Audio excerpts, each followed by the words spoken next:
Hello everyone. Today we are going to start with class 11 chemistry chapter 3 classification of elements and periodicity in properties. So we'll be solving some NCERT examplar problems. So without wasting time, let us start with the first question. Consider the isoelectronic species Na positive, Mg2 positive, F and O2 negative. So the correct order of increasing length of their radii is, तो हमें क्या बताना है, हमें radii जो है उसका increasing order बताना है। ठीक है, अब बेसिकली ये है iso electronic species. So iso iso means same, electronic means same number of electrons, तो यानी जिनमें इलेक्ट्रॉन्स का नंबर सेम है आप निकाल सकते हो। ठीक है, यहाँ देखिए मैं नंबर ऑफ इलेक्ट्रॉन निकाल लूँगा और ऊपर जो है मैं नंबर ऑफ, यहाँ पर मैं नंबर ऑफ प्रोटॉन लिख दूँगा। ठीक है, नंबर ऑफ प्रोटॉन्स। तो आप देख सकते हैं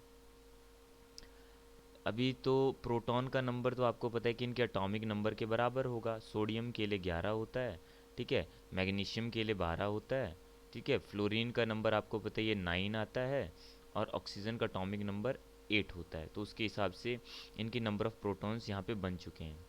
अब प्लस चार्ज का मीनिंग क्या होता है? प्लस चार्ज, अगर पॉजिटिव चार्ज आता है तो ये मैंने आपको पहले भी बताया है, पॉजिटिव चार्ज का मीनिंग है कि ये बहुत ही पॉजिटिव इंसान है। जैसे जो लोग बहुत अच्छे होते हैं ना, तो वो क्या करते हैं, वो दान देते हैं। ठीक है ना, तो वैसे ही ये एटम, अगर इसके ऊपर पॉजिटिव चार्ज आता है तो इट मीन्स ये देगा। तो इसने इलेक्ट्रॉन दिए कितने? सिर्फ एक चार्ज है, यानी +1 चार्ज है। ठीक है, अगर कोई भी नंबर ना लिखा हो साइन के साथ तो it means there is 1 there. ठीक है, तो एक इसने इलेक्ट्रॉन दे दिया तो इसके पास इलेक्ट्रॉन्स कितने बच गए? 10 बच गए।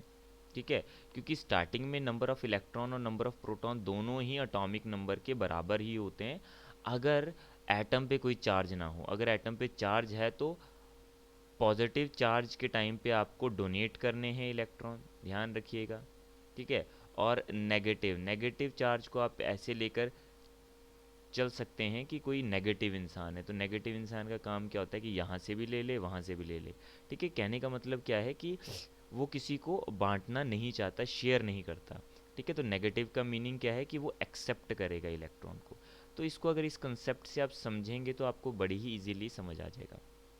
अब मैग्नीशियम के ऊपर है 2 पॉजिटिव चार्ज, यानी 2 इलेक्ट्रॉन दे देगा, तो 12 में से 2 गए तो अगेन 10 बचे। फ्लोरीन में देखिए आपका सिंपल ही है, तो फ्लोरीन में जो है आपका, वैसे यहाँ पर आपका माइनस होना चाहिए। ठीक है ना, क्योंकि देखिए चारों ऑप्शंस में आंसर्स में तो माइनस लगा हुआ है, तभी आइसो इलेक्ट्रॉनिक स्पीशीज बनेगी ये। ठीक है, तो यहाँ पे माइनस साइन नहीं लगा हुआ, मैंने लगा दिया। तो माइनस का मतलब क्या है कि एक्सेप्ट करेगा कितना, अगर कोई नंबर नहीं लिखा हुआ तो इट मीन्स दैट इज़ 1, तो 9 + 1 अगेन 10। और ऑक्सीजन में भी आप देख सकते हैं 8 और 2 10। तो कहने का मतलब है कि नंबर ऑफ इलेक्ट्रॉन तो सेम हो गए, डिफरेंस कहाँ आया? नंबर ऑफ प्रोटॉन्स में। अब देखिए ये जो इलेक्ट्रॉन्स हैं ये सेम है। अब इन इलेक्ट्रॉन्स को कौन अट्रैक्ट करता है? इन इलेक्ट्रॉन्स को अट्रैक्ट करके रखते हैं आपके प्रोटॉन्स। ठीक है, प्रोटॉन्स कहाँ होते हैं? आपके न्यूक्लियस में होते हैं।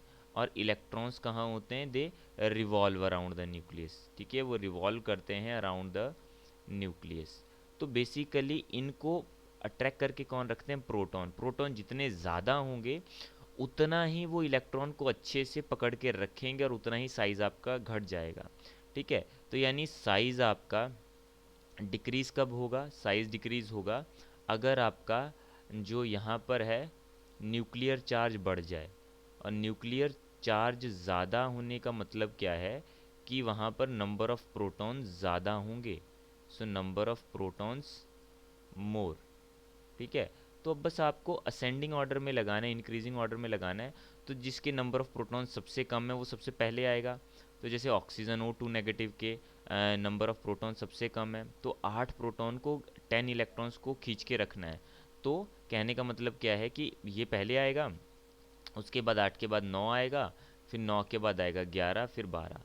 सो your correct answer is C option. तो कभी भी आइसो इलेक्ट्रॉनिक स्पीशीज़ को आपने रेडियाई में अरेंज करना हो तो आप उसको प्रोटॉन के हिसाब से देख सकते हैं कि कितने प्रोटॉन हैं उनके पास। So now comes the next question, question number 2, that which of the following is not a actinoid, कि यहाँ हमें 4 एलिमेंट्स दिए हैं और हमें पहचान करनी है कि एक्टेनॉइड कौन सा नहीं है। तो देखिए इस चीज़ को जानने के लिए आपको पहले थोड़ा सा पीरियोडिक टेबल के बारे में थोड़ी सी जानकारी होनी चाहिए। किस बारे में, कि पीरियोडिक टेबल में जो एलिमेंट्स होते हैं वो किस तरह से अरेंज होते हैं, कितने ब्लॉक्स में वो अरेंज होते हैं। तो देखिए पीरियोडिक टेबल में जब हम बात करते हैं तो बेसिकली हम 4 ब्लॉक्स की बात करते हैं। एक होता है एस ब्लॉक, फिर आता है आपका P block, then D block और देन एफ ब्लॉक। ठीक है, डी ब्लॉक एफ ब्लॉक जो है आप इनको लिखते हैं। ठीक है, तो जब आप ब्लॉक्स को लिखते हैं तो आपने कैपिटल में लिखना है। ठीक है, ये ध्यान रखना है। Then F block. ठीक है, अब यहाँ पर क्या आपने ध्यान रखना है कि आपका एलिमेंट कौन से सब शेल में जाएगा, वही आपको बताएगा कि वो कौन से ब्लॉक का एलिमेंट है। जैसे अगर लास्ट एस सब शेल में जाता है इलेक्ट्रॉन, तो यानी लास्ट इलेक्ट्रॉन, तो यानी वो एस ब्लॉक का एलिमेंट है। अगर पी सब शेल में जाएगा, अब देखिए सब शेल्स के लिए हम स्मॉल लेटर्स का यूज़ करते हैं और ब्लॉक्स के लिए हम कैपिटल लेटर्स का यूज़ करते हैं। ठीक है, ये दोनों डिफरेंस रहता है। तो एस ब्लॉक की अगर मैं बात कर लेता हूँ, तो एस ब्लॉक में आपके पीरियोडिक टेबल में 2 ग्रुप आते हैं। ठीक है, पहला और दूसरा। ठीक है, जो पहला ग्रुप होता है, मतलब ये दोनों ही मेटल्स होते हैं। पहले को हम बोलते हैं एल्कली मेटल्स, एल्कली मेटल्स, और दूसरे वाले ग्रुप को हम बोलते हैं alkaline earth metals, alkaline earth metals.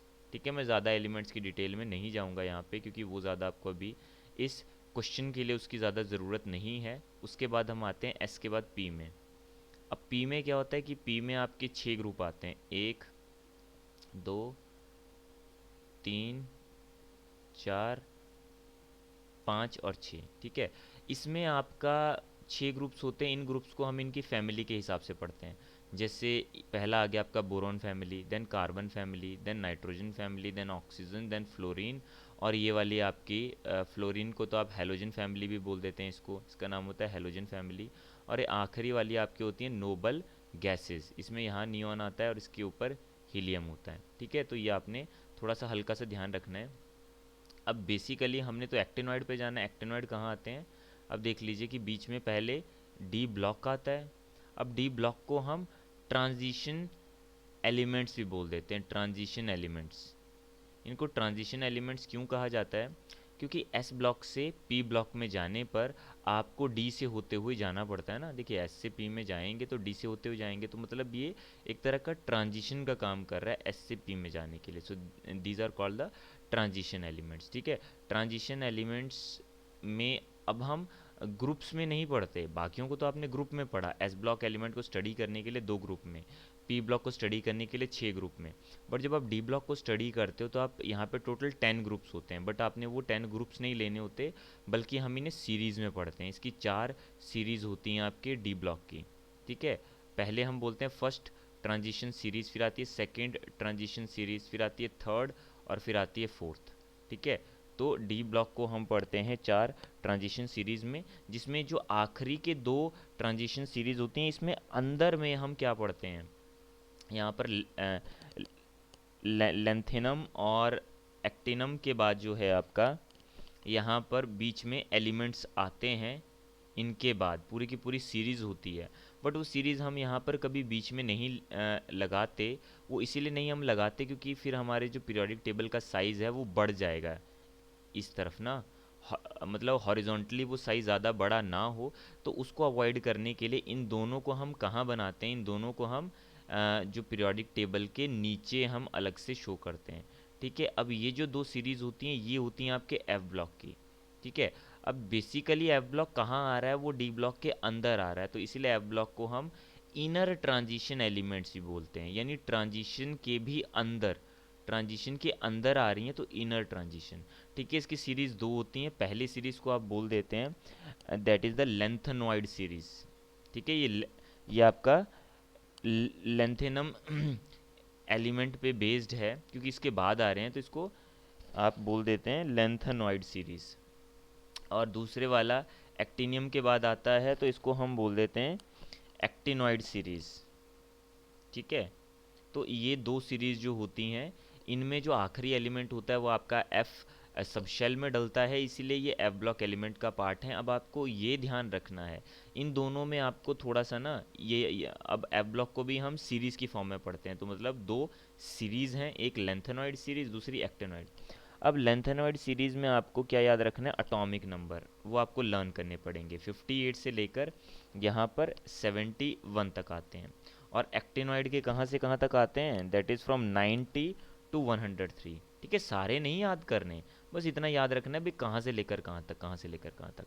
अब हमें एक्टिनॉइड बोला है, कौन सा एक्टिनॉइड नहीं है, तो वो एक्टिनॉइड नहीं है जो एक्टिनॉइड सीरीज़ में नहीं आएगा। यानी 90 से लेकर 103, तो ये भी 90 से 103 के बीच में आ रहा है, ये भी आ रहा है, ये भी आ रहा है। सिर्फ ये जो है ये आपका 65 है, जो कि क्या है, जो कि यहाँ पर आ रहा है। तो ये कहने का मतलब है कि ये लेंथेनॉइड है, और बाकी सारे क्या हो गए, बाकी सारे एक्टिनॉइड हैं। तो यहाँ पर पूछा गया कि कौन सा एक्टिनॉइड नहीं है, तो D option is not a actinoid because it's a lanthanoid. So now comes the third question. The order of the screening effect of electrons of s, p, d and f orbitals of a given shell of an atom on its outer shell electron is। मतलब आपको screening effect बताना है कि screening effect S P D F orbital में कौन सी आपकी shell में ज़्यादा होता है और कौन सी आपके मतलब गिवन शेल की, ये जो सब शेल्स हैं, these are the parts of a given shell, एक ही शेल के हैं, तो इनमें से किस में जो है आपका स्क्रीनिंग इफेक्ट ज़्यादा रहता है और किस में ये इफेक्ट कम रहता है, वो आपको बताना है। ठीक है, तो बेसिकली स्क्रीनिंग इफेक्ट भी इसको हम बोल देते हैं और कई बार शील्डिंग इफेक्ट भी आप बोल देते हैं। ठीक है ना। शील्ड क्या होता है, देखिए शील्ड होता है बचाव। ठीक है, जैसे आपने देखा होगा कि कई लोग जो है वो, जैसे पुराने टाइम में जब भी वॉर होते थे तो लोगों के पास क्या होती थी, स्वॉर्ड होती थी और साथ में शील्ड होती थी। शील्ड क्या काम करती थी, उनको बचाने का, उनको प्रोटेक्ट करने का काम करती थी। ठीक है, तो स्क्रीनिंग इफेक्ट और शील्डिंग इफेक्ट एक ही चीज़ है। ये क्या चीज़ होती है, देखिए आपको समझाते हैं। जैसे मान लीजिए आपका ये न्यूक्लियस है, और ये न्यूक्लियस के इर्द गिर्द क्या है आपका, ये न्यूक्लियस के इर्द गिर्द ऑर्बिट्स हैं। कौन सी हैं, ये ऑर्बिट्स हैं। ठीक है, के ऑर्बिट है, एल ऑर्बिट है। ठीक है, अभी जो ऑर्बिट्स हैं ये फर्दर अंदर किसकी बनी हुई हैं, अंदर इनके सब शेल आ जाती हैं। जैसे एस आ जाता है, पी आ जाता है, डी आ जाता है, एफ आ जाता है। ठीक है, अब ये जो सब शेल्स हैं ये क्या हैं कि जैसे अब इसमें इनकी शेप्स आपने थोड़ी सी पढ़ी होंगी, जैसे हल्का सा मैं बता देता हूँ कि एस के लिए आपने शेप पढ़ी होगी, तो एस क्या होते हैं, स्फेरिकली सिमेट्रिक होती हैं, यानी स्फेरिकल शेप की होती हैं ये। ठीक है, स्फेरिकल शेप का मतलब है कि न्यूक्लियस के इर्द गिर्द एस वाले इलेक्ट्रॉन्स के होने की संभावना बिल्कुल बराबर होती है हर जगह पे। ठीक है, वहीं पे पी ब्लॉक के बारे में आपने पढ़ा होगा, तो पी में आपने एक तरह की आपकी पी में ऑर्बिटल मतलब सॉरी यस ऑर्बिटल्स कितनी होती हैं, 3 होती हैं। तो पी एक्स की शेप आपने अलग पढ़ी है, पी वाई की अलग पढ़ी है, पी जेड की अलग शेप पढ़ी है। वैसे ही डी में जो है, डी में 5 ऑर्बिटल्स होती हैं। ठीक है, और एफ में जो है आपकी 7 ऑर्बिटल्स होती हैं। ठीक है, एफ की शेप्स काफ़ी कॉम्प्लेक्स होती हैं, तो वो आपकी बुक्स में भी नहीं दी होंगी। डी की दी होती हैं और पी की शेप्स दी होती हैं। ठीक है, पी में हम एक्चुअल में ऐसे लेकर चलते हैं, जैसे पी एक्स तो मतलब अलॉन्ग एक्स, पी वाई तो मतलब अलॉन्ग वाई, पी जेड तो मतलब अलॉन्ग जेड एक्सिस। ठीक है, वैसे ही डी ऑर्बिटल्स में आपका कुछ कुछ इस तरह की शेप्स होती हैं आपकी। ठीक है, डम्बेल शेप्स होती हैं।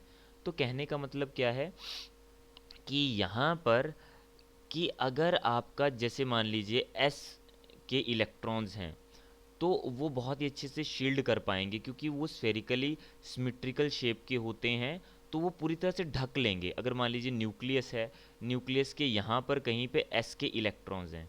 ठीक है, एस इलेक्ट्रॉन्स यहाँ पर हैं, और मान लीजिए पीछे पी इलेक्ट्रॉन्स हैं। ठीक है, तो बेसिकली अब आपको पता है कि इन इलेक्ट्रॉन्स को ये न्यूक्लियस क्या करता है, अट्रैक्ट करेगा।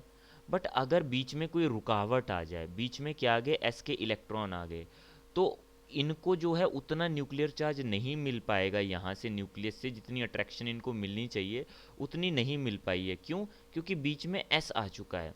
अब बीच में अगर एस आता है तो एस का क्योंकि शेप स्फेरिकली सिमेट्रिक है, तो वो पूरी तरह से ढक लेगा, क्योंकि वो बिल्कुल भी बीच में जगह नहीं छोड़ेगा, तो वो न्यूक्लियस को अच्छे से ढक लेगा।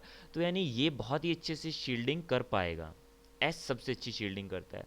अब पी की शेप भी ठीक होती है, तो उसके बाद नंबर आता है पी का, उसके बाद नंबर आता है फिर आपका डी का, और सबसे लास्ट में नंबर आता है एफ का।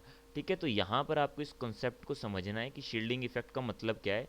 शील्डिंग इफेक्ट का मतलब ये है कि जैसे अगर कोई बीच में इलेक्ट्रॉन्स आ गए आपके, तो वो देखा जाएगा कि इसका शील्डिंग इफेक्ट क्या है। अगर इसका शील्डिंग इफेक्ट अच्छा है, जैसे एस इलेक्ट्रॉन्स आ गए अगर बीच में, तो वो पी तक इफेक्टिव न्यूक्लियर चार्ज नहीं पहुंचने देंगे, क्योंकि बीच में उन्होंने क्या कर दिया, उन्होंने रुकावट डाल दी।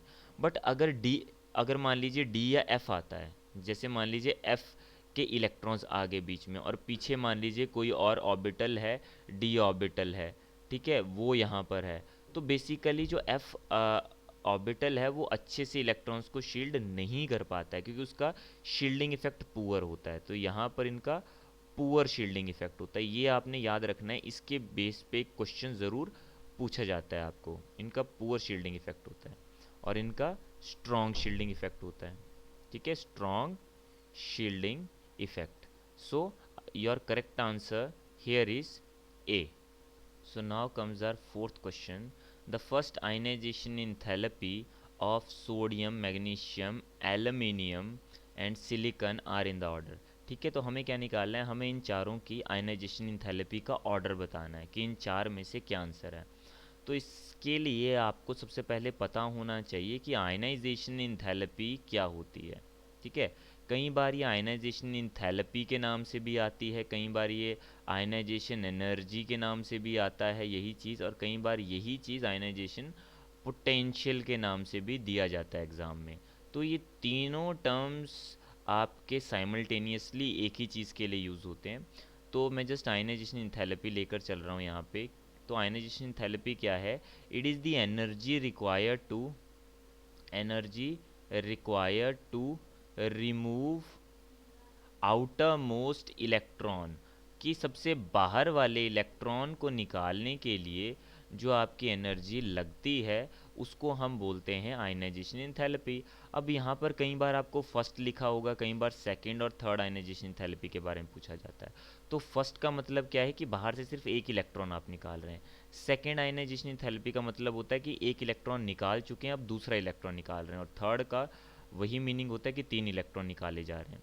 ठीक है, तो उस टाइम पे तीसरा इलेक्ट्रॉन निकालने पर कितनी एनर्जी लगेगी। ठीक है, तो ये चीज़ आपने ध्यान रखनी है। अब यहाँ पे फर्स्ट की बात कर रहे हैं तो हम एक एक ही इलेक्ट्रॉन निकालेंगे। तो आयनाइजेशन इंथैल्पी को जब भी आपने ऐसे ऑर्डर में समझना हो तो आपको इलेक्ट्रॉनिक कॉन्फ़िगरेशन बनानी आनी चाहिए सबकी। ठीक है, जैसे यहाँ पर सोडियम है तो मैं एटॉमिक नंबर लिख लेता हूँ फटाफट। तो एटॉमिक नंबर सोडियम के लिए 11 होता है, मैग्नीशियम के लिए 12, एल्यूमिनियम के लिए 13 और सिलिकॉन के लिए 14, यानी 11, 12, 13, 14। ठीक है, अब एक्चुअल में होता क्या है यहाँ पर, एक्चुअल में ये जो चीज़ है ये आपका बढ़ता है अलोंग द, ठीक है, अलोंग द पीरियड। ये आपने हल्का सा ट्रेंड याद रखना है कि along the period the ionisation enthalpy जो है वो आपकी बढ़ जाती है।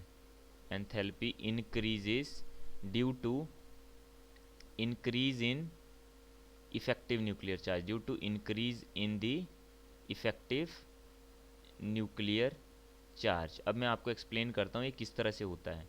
ठीक है, और यहाँ पर इस चीज़ को तो हमने यूज़ करना ही करना है, इस ट्रेंड को, बट इसके साथ हमारा कुछ एक्सेप्शन है, वो भी आपको ध्यान में रखना है। तो देखिए सोडियम का मैं लिख देता हूँ। सोडियम की अगर इलेक्ट्रॉनिक कॉन्फ़िगरेशन आप लिख दें तो बन जाता है 1s2 2s2 11 होता है, तो 1s2 2s2 2p6 6 2 8 2 10, and then 1s2 2s2 2p6 6 2 8 2 10 और 11। ठीक है, क्योंकि आपको पता है सोडियम तो एस ब्लॉक एलिमेंट होता है और मैग्नीशियम भी एस ब्लॉक एलिमेंट होता है। तो मैग्नीशियम में भी अब देखिए ये चीज़ें कॉमन है, तो ये नहीं लिखने वाला मैं। यहाँ पर 3s2 होता है, और एल्युमिनियम में आपका हो जाएगा, देखिए इसमें आपके ये सारे भर जाएंगे 3s2 तक।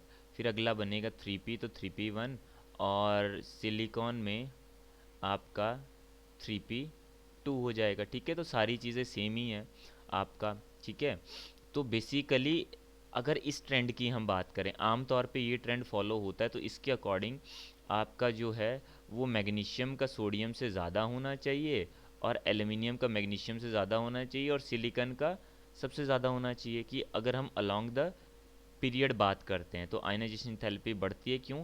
क्योंकि इफेक्टिव न्यूक्लियर चार्ज बढ़ रहा है।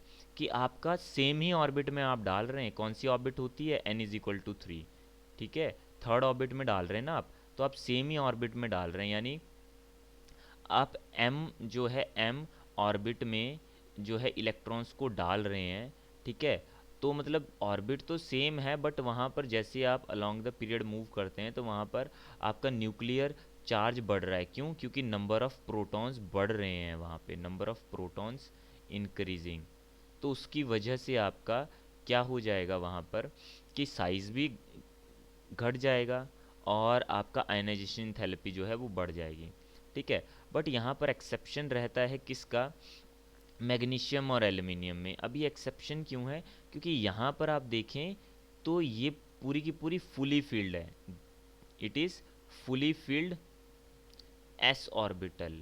और फुली फील्ड ऑर्बिटल्स जो हैं वो एक्स्ट्रा स्टेबिलिटी प्रोवाइड करती हैं, एक्स्ट्रा स्टेबिलिटी।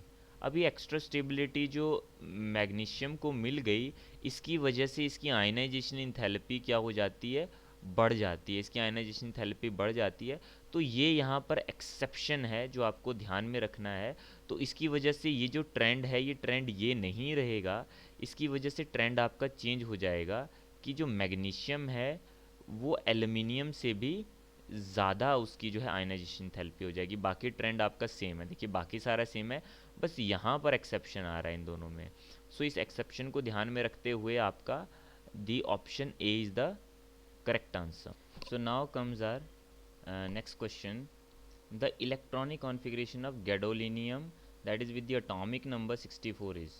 अब देखिए ये सबसे पहले तो हम देख लेते हैं 64 कहाँ आता है। तो देखिए अभी अभी थोड़ी देर पहले मैंने आपको एफ ब्लॉक के बारे में पढ़ाया था, जिसमें मैंने आपको ये बताया था कि एफ ब्लॉक में दो सीरीज़ आती हैं आपकी।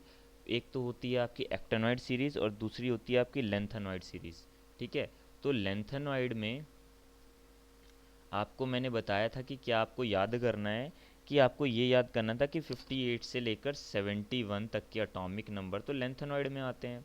और एक्टिनॉइड में कौन से आते हैं, एक्टिनॉइड में आपके 90 टू 103 आते हैं, ठीक है। तो ये तो आपको हल्का सा याद रखना पड़ेगा। तो जैसे कि आपने देखा कि एटॉमिक नंबर 64 किस में आ रहा है, लेंथेनॉइड में आ रहा है, तो ये एक लेंथेनॉइड है, ठीक है। और लेंथेनॉइड्स में जब हम इलेक्ट्रॉनिक कॉन्फ़िगरेशन लिखते हैं तो वहाँ पर थोड़ा सा आपको ध्यान रखना होता है कुछ चीज़ों का, कि कैसे इलेक्ट्रॉनिक कॉन्फ़िगरेशन लिखा जाता है, ठीक है। तो वो किस तरह से लिखा जाता है, देखिए कि लेंथेनॉइड नाम क्यों पड़ा, लेंथेनॉइड नाम इसीलिए पड़ा क्योंकि देखिए 58 से पहले जो 57 आता है ना, वो कौन सा एलिमेंट होता है, वो हमारा लेंथेनम एलिमेंट होता है, ठीक है, दैट इज़ लेंथेनम। अब इसमें क्या होता है, क्योंकि ये एक तरह का ये तो डी ब्लॉक एलिमेंट है। अगर ये एक डी ब्लॉक का एलिमेंट है तो इसमें जो आपका 57 की कॉन्फ़िगरेशन हम लिखते हैं जैसे 5D1 और 6s2, ठीक है। कि जैसे ही 6s भर गया तो 6s भरने के बाद जो है हमने 5D को भरा, ठीक है। तो जैसे ही डी में एक आपका इलेक्ट्रॉन आया तो ये डी ब्लॉक हो गया। फिर इसके लेंथनम के बाद आपका लेंथेनॉइड सीरीज़ चलती है। तो ये लेंथेनॉइड जो नाम है सीरीज़ का, ये इस एलिमेंट के नाम पर पड़ा, बट ये एलिमेंट डी ब्लॉक का है और ये सीरीज़ एफ ब्लॉक की। तो डी ब्लॉक में डल गया। अब उसके बाद फिर आपका 58 आएगा, फिर आएगा 59, फिर आता है 60, फिर 61, फिर 62, फिर 63, फिर आएगा 64, ठीक है। तो अब जब ये डी में डलने के बाद फिर डी में इलेक्ट्रॉन नहीं जाता, फिर वो एफ में जाएगा, ठीक है। तो फिर यहाँ पर आपका जो इलेक्ट्रॉनिक कॉन्फ़िगरेशन बनेगा, ये चीज़ तो सेम की सेम कॉपी हो जाएगी, साथ में 58 में आपका 4f1 आ जाएगा, बट 59 में थोड़ा सा अलग हो जाएगा। फिर 59, 60, 61, 62, 63 और आपका यहाँ 63 तक क्या होगा कि अब जो है यहाँ पर इलेक्ट्रॉन एफ में जाएगा, अब डी में नहीं जाएगा। इस वाले के लिए स्पेशली 59 के लिए 5D 0 हो जाएगा, 6s तो 2 ही रहेगा और यहाँ पे 4f 3 हो जाएगा, ठीक है। ये आपने ध्यान रखना है। फिर यहाँ पर सेम कॉपी चलेगा 4f4, ठीक है, 4f5, 4f6, ठीक है, फिर 4f7। अब जैसे आपने इलेक्ट्रॉन्स इस तरह से भरे भरे यहाँ तक आप पहुँच गए, तो यहाँ पर एफ जो आपकी सबशेल है वो यहाँ पर हाफ फिल हो चुकी है, ठीक है, हाफ फिल हो चुकी है। फिर हाफ फिल ऑर्बिटल जो होती है वो मोर स्टेबल होती है। जो चीज़ ज़्यादा स्टेबल है उसकी एनर्जी क्या होती है, लो एनर्जी होती है। और आपको पता है कि हम जब भी इलेक्ट्रॉन को फिल करते हैं तो हम हायर ऑर्बिटल में प्रेफर करते हैं फिल करना। तो यानी इसके बाद इलेक्ट्रॉन अगेन एफ ऑर्बिटल में आपका नहीं जाएगा, वो सीधा डी में चला जाएगा। तो आपने देखा कि इन सभी केस के लिए यहाँ तक हम 5D ज़ीरो लेकर चल रहे थे, ठीक है, सिवाय सिर्फ आपका कौन सा केस ध्यान रखना है, पहले दो, ठीक है, कि 57 और 58 में आपका जो है वो आपका 57 और 58 में, यानी 58 से आपकी सीरीज स्टार्ट होती है, 57 तो फिर भी आपका लेंथेनम एलिमेंट है। तो 58 में आपका सिर्फ जो है वो 5D1 रहता है, बाकियों में 5D0 रहता है। बट जैसे ही यहाँ पर आप पहुँचते हैं तो यहाँ पर आपका 5D1 हो जाएगा, 4F7 है और आपका 6S2 है, ठीक है। So that is the electronic configuration for the gadolinium, जो कि इम्पॉर्टेंट है। थोड़ा सा आपको ये सीरीज़, दोनों सीरीज़ की इलेक्ट्रॉनिक कॉन्फ़िगरेशन को देखना पड़ेगा, ये काफ़ी इंपॉर्टेंट है। So our correct answer, correct option here is, that is 4F7, 5D1 and 6S2. So C option is the correct answer here.